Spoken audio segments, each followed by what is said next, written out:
So, hi everybody, back to me, Shazia from the BDAG, and we are talking to Victoria. And so, in part one, we spoke about her journey as a student to associate to practice owner. And a lot of you would have gone through that dentist life cycle. And some of you might even be at that point where you want to have a change from dentistry. So, Victoria, why don't you tell us about what happened with you when you reached that point where you had done all of the dentistry related stuff, and what was it that made you think, no, I really don't want to do this anymore. I want change. I want to get out of this. Yeah, so if I just recap a little bit, I mean, obviously I had all of these difficulties being a practice owner, and I would just emphasize that I think my difficulties were particularly difficult due to timing and circumstances. But I mean, I'd kind of reached a stage where I'd exhausted all of my opportunity, all of the things that appealed to me as an associate. Literally, when I'd got to the stage where I'd kind of exhausted all of the different choices that I'd made, my only option was to try and do it myself. And so this is what set me on this really difficult path. And of course, at the time, I had no idea, that the financial crisis was on the horizon.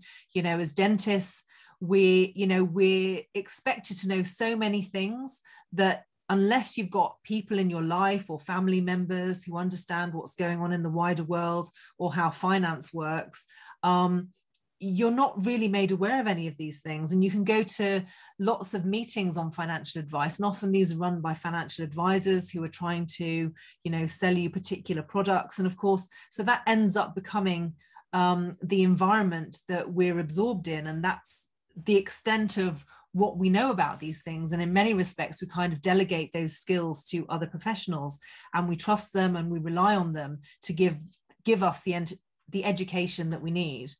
And so throughout my life as an associate, I often had a financial advisor who would give me advice on various things, normally, related to mortgages, but that was really the extent of that advice. And so, and even though I'd studied for an MBA, I was taught, how big companies kind of manage the finances of the business behind the scenes, but mainly it was about, the calculations that they use. And most of it, seemed very complicated and not necessarily relevant to me running a business. It might have been relevant later, but at the time with what I was thinking of doing, my plan was relatively straightforward. So I wasn't really given the information that I needed to assess what was going on in the wider world. So as I was saying in the first part of the interview, it was when I finally sold my house and I finally had some money that I had to save that I really started doing a deep dive into, what is money? How do I store it safely? Because I remember when in the 80s, my dad setting up a post office account for us. And at the time we got 10% interest. And of course, as kids, we didn't really know what that meant, but you kind of do the simple calculation. It's like, oh, if I put £100 in the post office, I'll get £10 back. This sounds amazing. So even as a kid, I could do that calculation. But of course, when I got to the stage where I finally had a bit of money from selling my house, and I didn't need to immediately put it into the business because by then the business was starting to be solvent. It was like, well, what do I do to save this money in case I need it in the future? For most of my career, I'd never had any money to save. I was kind of going from one loan to the other, from having been a student and then, setting up a mortgage.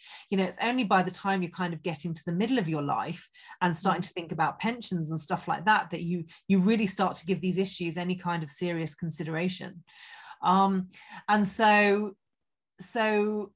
I was puzzled, I remembered this issue from when I was a child of getting 10% interest. But of course, a couple of years ago, and even now, when you look around at the bank accounts, you're lucky if you get 0.1% interest, on a lot of these bank accounts. And so, then I asked the question, well, why is it so different? 20 years later, why is it so different? Why is it like this? And so this is what made me kind of do a deep dive into the financial system and how finance actually works and how money actually works. And what you start to realize is that for over 100 years, the actual nature of money has been going through this evolution that's taken place very much behind the scenes. And in many respects, we've been tricked because a lot of the prices that we have to pay on the ground have been kept relatively stable so that the population isn't in uproar. And what it means is that most of us are, encouraged not to really take any notice. And as professionals, heartbreaking, because you sacrifice so much, you know, just going to university, the time you spend, even when you're at school, even to get into university, you know, your friends are out going to the pub and you're having to stay up late in order to study, and you hope you do it in the basis that your payoff will be later in life. And then of course you get to later in life and you go, I've been ripped off this entire time and I had no idea. I mean, I think this second part of this interview, it's probably going to relate to providers who have, you know, they get this UDA rate, and that UDA rate doesn't pay the bills anymore, and the penny's dropping, and so they'll make cuts, and the associate will feel that cut.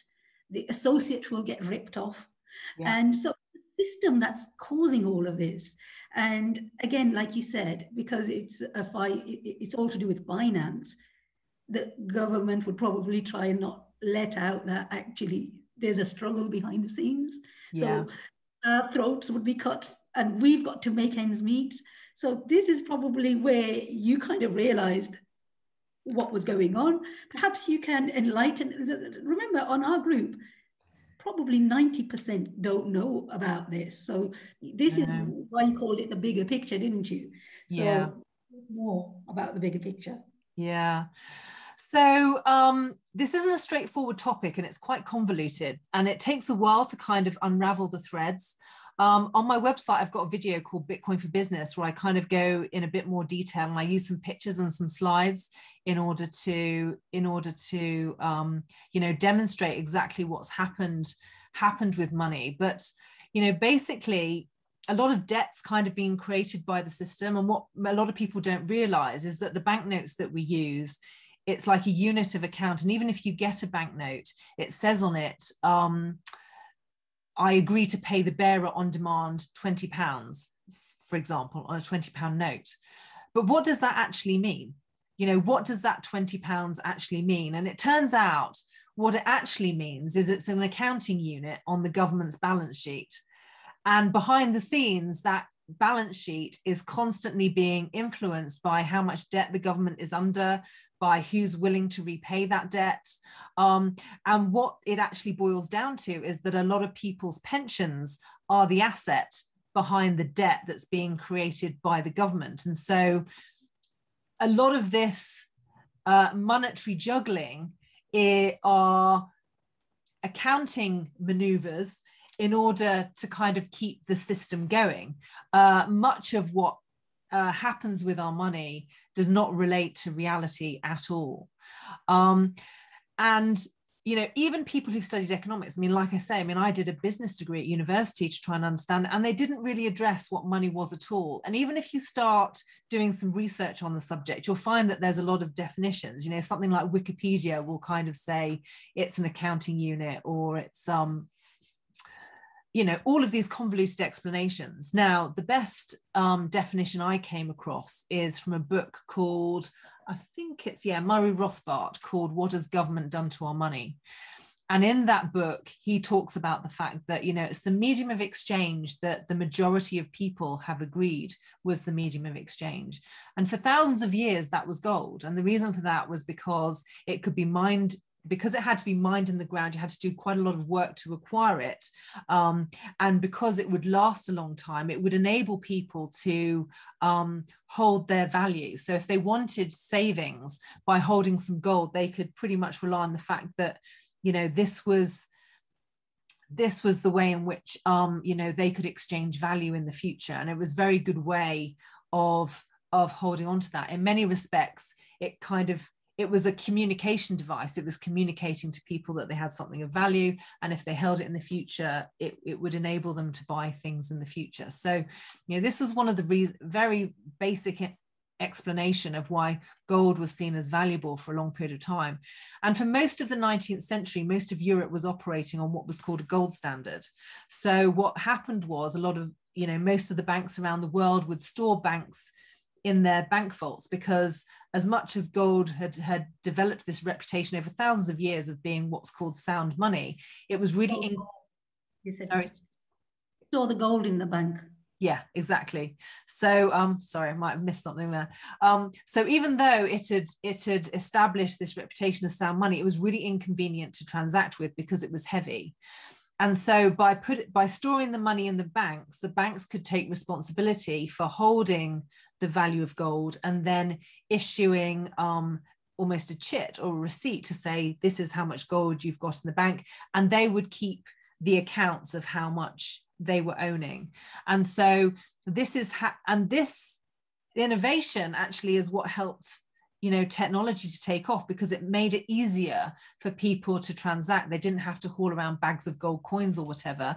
In many respects, that responsibility was delegated to the banks. Now, while the banks were small and they were independent, their reputation very much depended on whether or not that accounting ledger matched what was going on in reality. Because if it turned out that one of the banks was doing a bit of funny business behind the scenes, the moment people got wind of it, if everyone kind of withdrew all of their money from the bank and they weren't holding as much as they were supposed to hold in the bank, you know, that's when you'd get a run on the bank, like the famous film It's a Wonderful Life, when they did something like that. You know, that was a huge problem in the 19th century. And, you know, banks went through phases where this happened, and they often called it the business cycle, because it's really, really tempting. I mean, money is such a valuable resource. You know, if you're in possession, one of the people in possession of holding your funds, and then someone decides to fudge the numbers a little bit and, you know, create more money than you're actually holding, you know, in terms of allowing more money to be lent out into the cycle, then, you know, that's when the problems begin. So while the banks were independent, sorry, carry on. Which is the current status, isn't it, with money and its worth? Well, exactly. So while the banks were independent, it was really easy for a small group of people to hold it to account. Now, because of the problems with the business cycle, eventually they got to a stage where they decided that in order to even out these business cycles, it was important to have an agreement with the different banks in order to make sure that this kind of thing didn't happen. And so what happened was banks gradually became centralized. They became linked to each other, so that, you know, if one of them had a problem, they could borrow from another one in order to even it out. So if a group of people decided to do a run on one individual bank, another bank would step in to help them out, so that it would keep the liquidity going and it would stop everyone from kind of winning the argument. And so in some ways it helped out individuals, because it stopped banks going bankrupt, which would leave individuals in bankruptcy. But it kind of created another problem where it was really difficult to hold banks to account as an individual. You know, the larger the banks got and the more interconnected they became, the harder it was for a group of people to kind of go, hang on a minute, you're not doing the right thing, we're going to hold you to account. And so eventually, you know, the most significant central bank that was set up was the Federal Reserve in America. And that was finally agreed in 1913. And the discussion had been in process for quite a long period of time, but there was a lot of opposition to it. And interestingly, some of the people who were most strongly in opposition to it found themselves on the Titanic just before it sank. Okay. If you want to do a deep dive into what actually happened there, because, you know, it's unbelievable. I mean, they say power corrupts and absolute power corrupts absolutely. You know, centralizing the money system is just such a key part of what makes our world run. And for a few key players to manipulate a situation like that, or encourage people to be in the wrong place at the wrong time, it's amazing how these sorts of things can affect history. But yeah, that's another story. Don't want to put too many people off with that one. That's another webinar, I think. Exactly.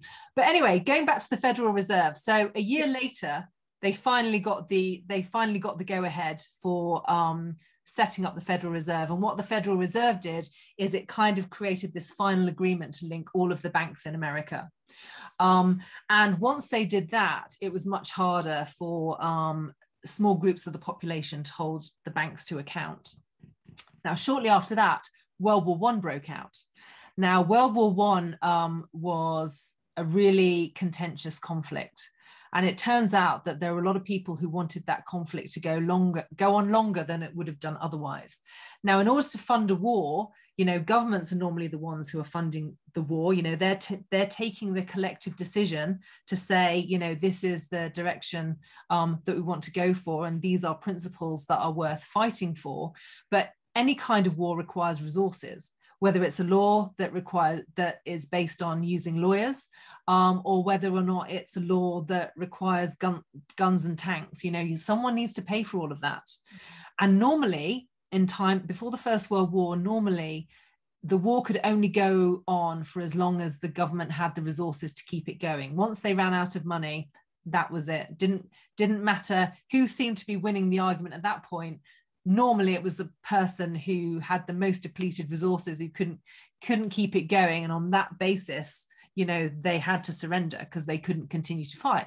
And it's the same with legal arguments these days. If you don't have the resources to keep that fight going, often you have to capitulate, and it's often a legal strategy. It's like, if we can exhaust this person's resources for as long as possible, we're going to end up winning the argument, regardless of whether we're right or not.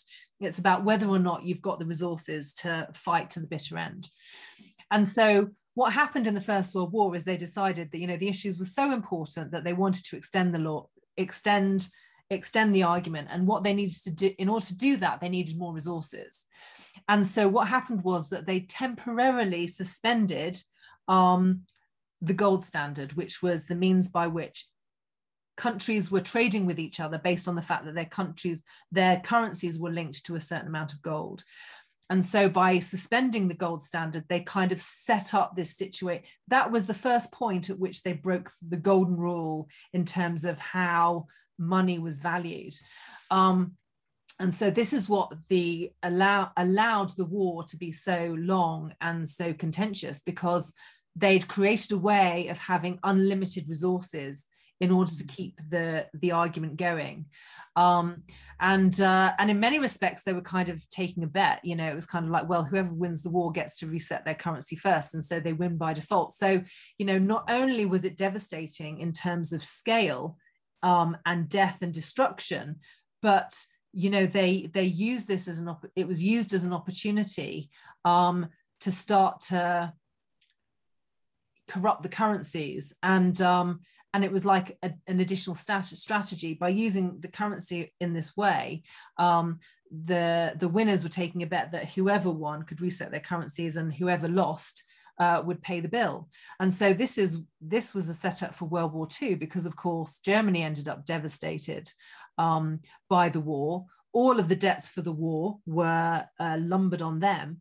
And so a lot of the German people who were expected to repay these war debts, it had a huge negative effect on their life. And so what ended up happening was that Germany went further in terms of suspending the link between their currency and gold. And this is what directly led to the Weimar hyperinflation at the beginning of the 1920s. So, I mean, in school, we were taught about, where they'd got to the stage where they were having to take wheelbarrows of cash into the shop in order to pay for stuff. And you can find graphs on the internet where they just show how the value of the mark changed in relation to the value of gold over that period of time, because basically the paper currency had lost any relationship to gold. And so, most of the beginning of the 20th century, most people don't realize this, but a big part of the political argument was about the currency having been separated from the gold standard. And as a result, they were constantly trying to find ways to kind of get it back onto the gold standard. But of course, the moment you do that, by releasing the tie between gold and currency, this had allowed a number of assets to rise in price, because of course a hard asset is different to a paper currency. And so revaluing the currency to match gold would have devalued a lot of their assets, which would have disproportionately affected the wealthy compared to the working class. So clearly, as the wealthy were had a bigger say with the political system, they won the argument, and they needed a different way in order to go forwards. But of course, if people had been fully aware of what was going on, there would have been uproar. and they weren't fully aware. And so in many respects, they had to kind of convince the public that this was a good idea, because it was there were still people alive who were older, who were very much aware of what had happened with the currency, unlike today, because the times were very different, and it was within the lifespan of people who were adults who were trying to operate in that society at that time. And so they needed a way of convincing them that this was an appropriate way of going. And so, some clever politicians came up with the idea, well, the people who are most opposed to it are the people who are suffering, the working instead. So, if we can manipulate the currency in order to fund the war, why don't we continue with that trajectory, but, create a welfare system which is going to pacify the people who are going to object to this the most. And so this was when the NHS was invented in the 1940s. And also they had the New Deal agreement that was set up by Roosevelt in the United States. And of course, this was hugely popular because generally speaking, it's the ones who are uneducated, less likely to know what's going on, who are more likely to protest. And even the middle classes, with empathy, they want a solution for these people as well. No one wants to be surrounded by others who are suffering. So, they were highly motivated to go along this line.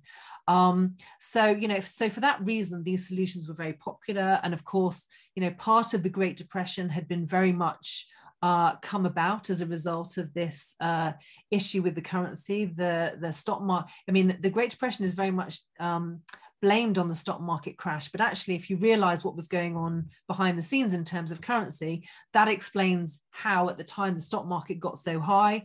The stock market actually crashed because a number of people who were very wealthy decided to remove their liquidity from the stock market. And as a result of that, it affected all of the common people who, just joined in the party, really. And so the people who knew what they were doing, who got in early, cashed in on the fact that, most of the population had been drawn into this. And then when they withdrew their money, everyone else was left completely destitute.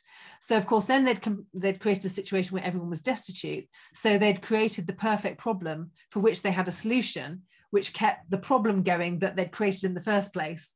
But it was almost like they got what they wanted and they were sending the population the booby prize.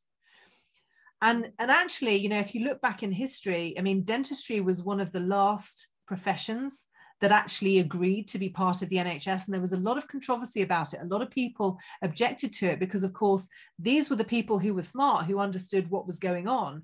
And they were just like, sorry? Well, dentists are very good at objecting to change, but then they just conform. And historically, but it's not as simple as that. This is a beast that's much bigger than the individuals on the ground. So, and generally speaking, dentists are very smart and they know how to get round some of the obstacles that are placed in their way. And there were dentists who object. They knew exactly what would happen. And so, when the NHS was first set up, the government just threw money at it like nobody's business. And so what happened was all of the dentists who joined the NHS were doing really well, whereas all the ones who were objecting weren't doing as well as much. And so effectively, the profession was bribed to join the profession. And of course, once they did that, they'd created a monopoly. Now, in present day, if you've got two corporations that are trying to create a monopoly, there are laws against that. They're not allowed to do it. I mean, the most recent one was Asda and Sainsbury's that were trying to combine their resources. But, this was a situation where all independent practices were literally bribed to join this one overarching organization, which was the NHS. And so this is one of the reasons why dentists did so well for so long. Before the NHS, dentistry was a very different place. Only those who were wealthy were able to access it because it's always been an expensive business to deliver. But what happened was, by the government creating the NHS and then just literally throwing money at it, the medical professionals just were the cream of the crop. And even as recently as the 80s, I mean, I still come across stories where people say they became a dentist because it was the dentist who had the biggest house in the village. And so this was why, you know, the dentists held, you know, the ones who objected held back so long that the ones who joined it did really, really well, because the government literally had to give them that much money in order to persuade them to join the system. But of course, the moment it got to the stage where literally everyone was operating within that system, that was when they had the power to start cutting back the resources. And that appeared, the link to that appeared to happen in 1992.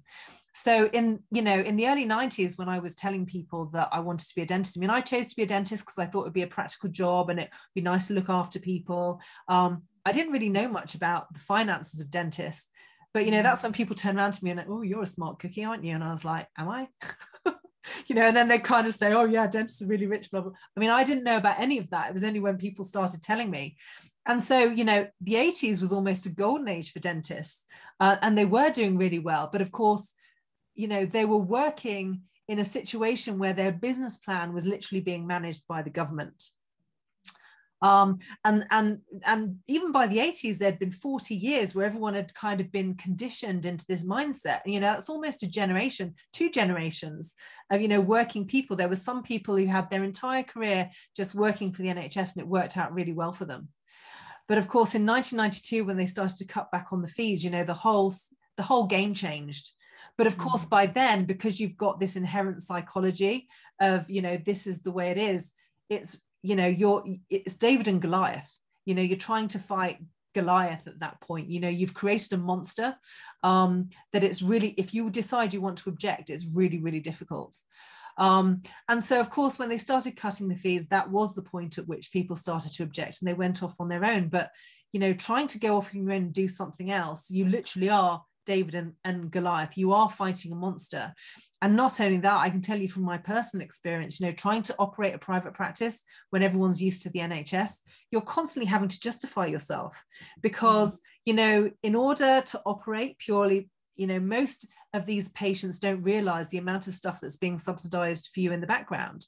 So, for example, as a private practitioner, because I didn't have an NHS contract, if I wanted to do my CPD, my emergency CPD to kind of keep my registration going, the people who ran the local courses, it was free if you had an NHS contract. If you're purely private, I had to pay £1,000, even though I only had a little practice with me and 2 nurses.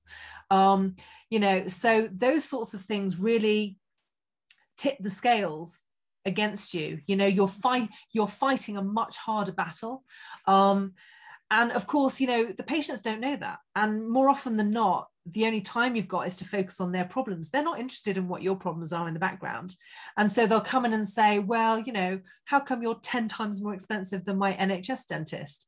You know, and in the early days, that was a really difficult argument, and one that, you know, I really had to do a lot of heart searching over, because you feel guilty, you know, and not only that, you've got other colleagues and they go, oh, you know, you're betraying the side, and how dare you go into private dentistry. And of course, you know, this is based on the fact that there's been 40 years of conditioning that the NHS is the only way, and therefore it must be the best way for the patients. And it's only really been in the last 20 years where, you know, the situation is vastly different from that. And it's been going downhill because what's happened is there's been a sucking sound of resources behind the scenes that even the dentists aren't aware of. And they're subtly being coerced in ways that they're not even aware of. I mean, I remember in the early days when I was working in a mixed practice, NHS and private, you know, and it would be written into your NHS contract that you weren't allowed to tell the patient that and private dentistry was better in order to persuade them to do it. Now, the reason why you were offering them a private service rather than an NHS service was because it would be better. You know, you'd have more time, you'd be able to, you know, because you had more time, you would be able to spend more time waiting for it to go numb and use better materials, and that kind of thing. I mean, time is quality when it comes to dentistry, and it does cost money. You know, when you've got a business plan behind the scenes that has all these expenses that need to be paid, including your own salary, if your income isn't matching those expenses, it doesn't work. And so, you know, so this was the thing. And of course, a lot of dentists got used to working quickly in order to be more efficient, because that way they could still end up, you know, supporting their salaries. And so, of course, some dentists became very good at that. And then the government would use those dentists as an example of why the fees needed to be cut further. And this was, you know, the main way in which they managed to switch from the pay-per item fee to the UDA scheme. You know, and of course, all of these things are introduced as pilot schemes, and the pilot schemes seem brilliant. But then when they finally implement it, it's nothing like what the pilot scheme was. It's almost like, you know, they do the pilot scheme, then they kind of cherry pick the best bits that suit them, but not the people who were, you know, trying to make sure that it was implemented, you know, for the patients. So, you know, there's now a whole generation of dentists who've watched this happen over and over again. And some people discuss it and see it and go, I've had enough of this. But other people just trust that the system is being run for their benefit, and they've got no idea. And so, you know, as someone who's stepped back and looked at it and gone, guys, you're being had. Which is what you said on that to post. Exactly, pretty much. So, yeah, and so we've got to a stage where, you know, the NHS is Goliath. I'm not sure how we're going. I mean, you know, a lot of patients now are coming to their own conclusions that it's not good for them. I mean, just the beginning of the pandemic, you know, all of the practices had to close. And then eventually the CQC said, oh, we never said the private practices had to close. And so, of course, the NHS practices are being governed by the local health service and the CQC. But of course, the private practices are only being run by the CQC. So the moment the CQC said, we never said you had to close, all the private practices opened up again. But of course, the NHS practices had to stay closed. And so what happened is a lot of NHS patients who really needed treatment ended up finding their way to the private practices. So, you know, for the time being, the private practices are winning. But, you know, a lot of people in dentistry say this, but I'm not sure how many people actually register it. But, you know, for a long time, people have said, you know, the government doesn't seem interested in supporting NHS dentistry. And it's like, duh. But of course, the people who are on the ground trying to look after their patients, they need the NHS. I mean, a lot of these patients would have nothing else if they didn't have it.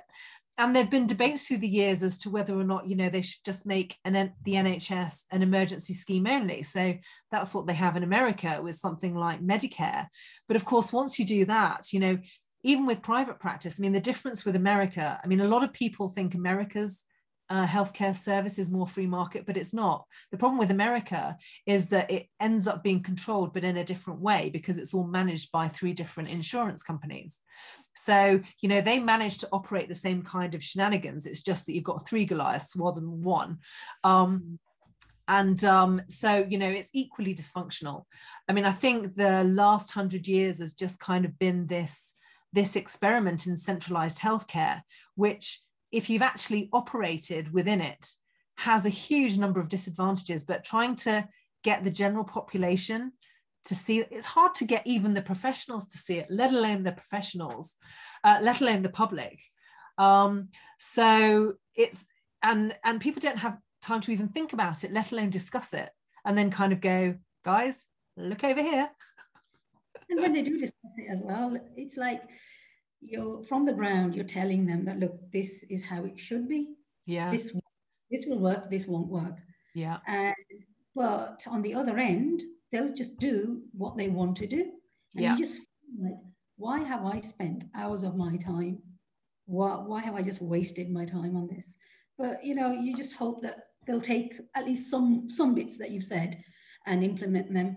And as you might know, that currently there's a lot of talk about reforming the last 2006 contract with the UDA system, you know, the old UDA system, trying to just finish all of that off. But unfortunately, they can't find a way that's better than the system in terms of the government getting more out of you. And the profession is up in arms because how can we do more than this? So, absolutely. They can't. They've been bled dry. They've literally been bled dry. And that is now. Yeah. The profession is realizing that we can't do anymore. Yeah. And bringing us along. Yeah. And even the BPA, our group, and they're all saying the same thing, that, you know, just sort it out and give us a fairer system, because the current system isn't fair. it's brilliant for patients, but it's not fair on the profession. Yeah. I mean, look at the nurses, the amount of nurses that are leaving. Yeah. We've got limited support staff now, because nurses are either locuming now because they're getting paid like double, triple pay. And we're left with either no nurse or trainee nurses. And there's only so much you can take under that. And you can't even talk out of your masks. So if you've got a trainee nurse, it's like asking for an excavator. You might as well nurse for yourself and go into the cupboards, break all the rules. It's so sad. And as a dentist myself, who's worked in the system, you know, I really feel for you. I've been there. I see, you know, there are so many good people in the profession whose motivation is purely just to do what's right for the patient. But sadly, you've all been taken advantage of, because people have played on that emotion and made you believe that it's your job to sacrifice yourself for all of these other people. And it's even written in the rules that you're meant to abide by. I mean, it's there in black and white, and people don't even realize. We're human beings at the end of the day. Of course you are. Of course you are. There's always a last straw for all of us. Yeah. And I think a lot of us have realized that now. And we just put back on our days and breathe on the days off, like I'm doing. Or we start thinking about, you know, we've saved a little pot of money here. What can I do next? Where can I put my money? Where will it be safe? What can I do with it? I mean, talking about crypto, only was it in March, I started dabbling in it just to learn. I didn't know what it's all about. I didn't have a clue. So, I mean, your book explains everything quite well, but it doesn't explain how to get onto this crypto world and how to invest. And obviously, every investment has a risk. But I'm the type of person, I like to learn new things. And I was quite interested in your post. And I thought, well, if you've written a book on it, surely you can give our group a lot of advice. And there you are. You've been through the whole cycle of a dentist, and now you're you're actually writing books on cryptocurrency. So where do you see this going? I mean, so you've told us that, you know, our money, our paper notes are effectively worthless. Our money in the bank is at risk. If the whole system changes again, we could be, our life savings could be worthless. So where do you see all of this going? I mean, if you're writing books about this, surely you've got it all sorted in your head. Well, I mean, the thing is, it's an evolving industry. And the trouble is, by the time you become an expert in something, you forget what it was like at the beginning. So while I was relatively new to the process, I wrote the book just to kind of outline some of the things that I discovered, because it's like trying to put a jigsaw puzzle together, and then there are a number of pieces that go together, and so it was a way of kind of bringing it all together. And in many respects, it was my experiences in centralized healthcare that helped make me aware of the dysfunction in centralized money. And so this is the problem, because of the way in which the financial system has been manipulated, this is what has allowed governments to become so big and so powerful. And literally it relies on the fact that we all believe in the system of money that they use, because this is how they get the resources. Okay, so I think we'll put an end to part 2 now, and we'll start part 3, and we'll talk all about Bitcoin, how it evolved, what it is, and how to actually get onto it. And I'll talk about my experience too. Sounds great.